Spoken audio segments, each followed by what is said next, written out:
The Samsung event is in less than 2 days, and I have to be honest with you guys, I'm not that excited about it. And I know that may come off as a little hypocritical because I am quite excited with the OnePlus 13 in hand, and some of you may think, what's the deal? It's not that much different from the OnePlus 12. But to be honest with you, I feel like the OnePlus 13 is more different from the OnePlus 12 than the S25 series is going to be from the last two generations of Samsung phones. Now, you can go ahead and reserve your Galaxy device. You put in your first name, your last name, email. Now, will these devices be good? Of course they will be. It's a Galaxy device. Will it be a stagnant upgrade? I do believe so. Now, what can you really do with a smartphone? What direction can you go in when the device is already so good? If we kind of rewind a bit to the S23 Ultra, it looks nearly identical to the S24 Ultra, and odds are it's going to look nearly identical to the S25 Ultra. Now, once you do reserve, they are going to give you a $50 credit when you pre order. Also, here, this is very vague, but it says up to $1,250 in additional savings. That's probably a clue as to the trade in values. Now, I don't think they're going to give this kind of trade in for an S24 Ultra, even if you have the top tier model. This may be for something like a Z Fold 6. Not sure exactly why someone would trade that in to the S25 Ultra because those are two very different devices. But hey, you can do what you want. Now, on my channel, I don't like to talk very much about rumors, but pretty much we know all the details on the Galaxy S25 series. It's going to be the same storage options, same amount of RAM. I did hear a rumor about all of the devices across the board having 12 gigabytes of RAM, but I'm just not really sure about that. That seems like a bit of a strange move to have your Ultra device and the baseline S25 have the same amount of RAM.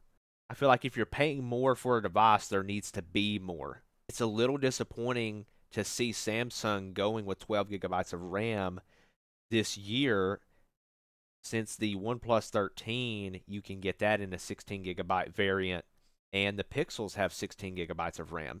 So it's not to say that 12 isn't enough, but Samsung asking the price that they're asking, they need to at least have the option for a 16 gigabyte of RAM variant. Now, with my experience and the phones that I've used, I can almost go out on a limb and say, even if you have an S23 device, it's probably not exactly worth it for you to upgrade to the S25 series unless you just have the itch to do so and you feel like the trade in value is worth it for you. Now, with the battery size in the S25 Ultra still being a 5,000 milliamp hour cell, I can understand both sides of the argument. Number one being that Samsung needs to start increasing their size of their batteries in their top tier phones because for quite some time now it has been a 5,000 milliamp hour pack. But the flip side of that coin is with the Snapdragon 8 Elite that's going to power the S25 series, battery life is going to be even better. I'm sure a lot of people are wondering in 2025 on the Android side of things, what is the better device for them? The OnePlus 13, maybe even the 13R, or an S25 series, maybe even an S24 device, in the secondhand market. And as always, that comes down to personal preference. What do you need from a device? Is Samsung DeX an important feature to you?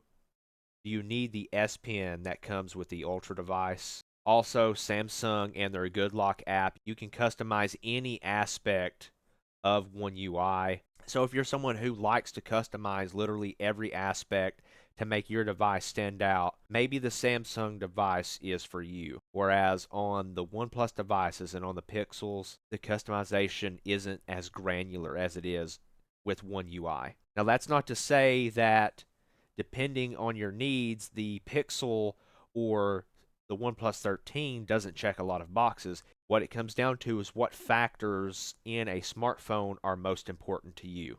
But if someone is asking me for my opinion, I'm going to ask them how long they keep a device for, how important updates are.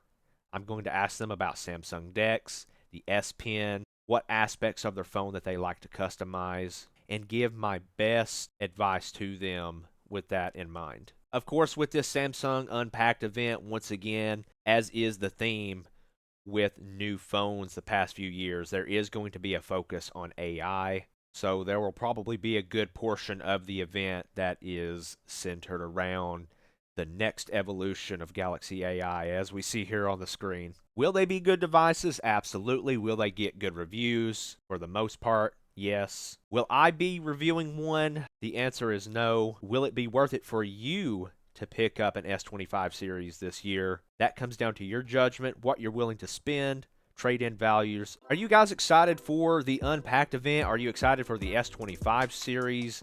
Let me know in the comments, where are your expectations at with these new phones? Which Android phone are you most excited for in 2025? Hit the thumbs up button on your way out. Of course, subscribe for more content, and I'll catch you guys in the next video.